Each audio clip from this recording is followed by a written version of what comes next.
আপনারা নিশ্চয়ই লক্ষ্য করেছেন যে বাগেরহাট জেলায় ইদানিং মোবাইল চোরের উৎপাত বেড়েছে। প্রচুর মোবাইল চুরি হচ্ছে। আম, আম, বিভিন্ন সময়ে দেখা যাচ্ছে যে বাড়িঘর থেকেও মোবাইল চুরি হচ্ছে। আমাদের একটি বিশেষ টিম, ডিবির একটি বিশেষ টিম এই বিষয়ে কাজ করছিল, এবং আমরা বেশ কিছু গোয়েন্দা তথ্য সংগ্রহ করি। আমরা যে চুরি যাওয়া মোবাইলগুলো সেগুলো বেশিরভাগ সময় খুঁজে পাচ্ছিলাম না। আপনারা লক্ষ্য করে থাকবেন যে বাগেরহাট জেলা পুলিশ যে চোরাই মোবাইল, যে মোবাইলগুলো চুরি হয় সেগুলো বেশিরভাগ উদ্ধার করে থাকে। আমরা বেশ কিছুদিন ধরে চোরাই মোবাইলগুলো খুঁজে পাচ্ছিলাম না। সেক্ষেত্রে আমাদের যে সার্কেল এসপি আছেন ওনাদেরকে বিষয়টার দায়িত্ব দেওয়া হয়, এবং সেই দায়িত্বের জায়গা থেকেই ফকিরহাট সার্কেল এসপি সে এই বিষয়টি তার নজরে নেয় এবং একটি চৌকস দল নিয়ে গতকাল রাতে ফকিরহাটের ডাকবাংলো মোড়ের একটি দোকানে অভিযান চালায়। সেখানে বেশ কিছু চোরাই মোবাইল পাওয়া গিয়েছে, আপনারা দেখতে পাচ্ছেন। সবচেয়ে বড় আতঙ্কের বিষয় হলো এই মোবাইলগুলোর কোনো আইএমইআই নাই। আপনারা জানেন যে একটি মোবাইলের একটি ইউনিক নাম্বার থাকে, একটি আইএমইআই নাম্বার থাকে, যে আইএমইআই নাম্বারটি দিয়ে এই মোবাইলটির মালিকানা দেওয়া হয়। এই আইএমইআই এর মাধ্যমে এই মোবাইলটির মালিকানা নির্ধারিত হয় এবং এই মোবাইলটির বৈধতা নির্ধারিত হয়। যদি কখনো এই আইএমইআইটি চেঞ্জ করে ফেলা যায় তাহলে এই মোবাইলটির আর কোনো বৈধতা থাকে না।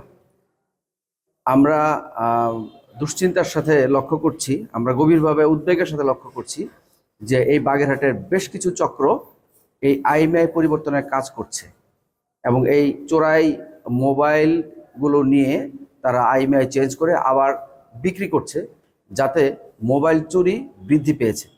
সেই বেশ কয়েকটি চক্র নিয়ে আমরা কাজ করার প্রেক্ষিতে গতকাল রাতে আপনারা জানেন আমাদের ফকিরহাট সার্কেল এসপি তার চৌকস নেতৃত্বে তার একটি টিম এবং ডিবির সহযোগিতায় আমরা এই আপনাদের সামনে যে মোবাইলগুলো দেখতে পাচ্ছেন এই মোবাইলগুলো উদ্ধার করি এবং আমরা এই মোবাইলগুলো পরীক্ষা নিরীক্ষা করে দেখতে পারি যে মোবাইলগুলো আইএমইআই নাই, এবং এই মোবাইলগুলো আইএমইআই পরিবর্তন করার জন্যে যে যেই যন্ত্রপাতি দরকার, যে যেই অ্যাপস দরকার সেগুলো আমরা উদ্ধার করছি।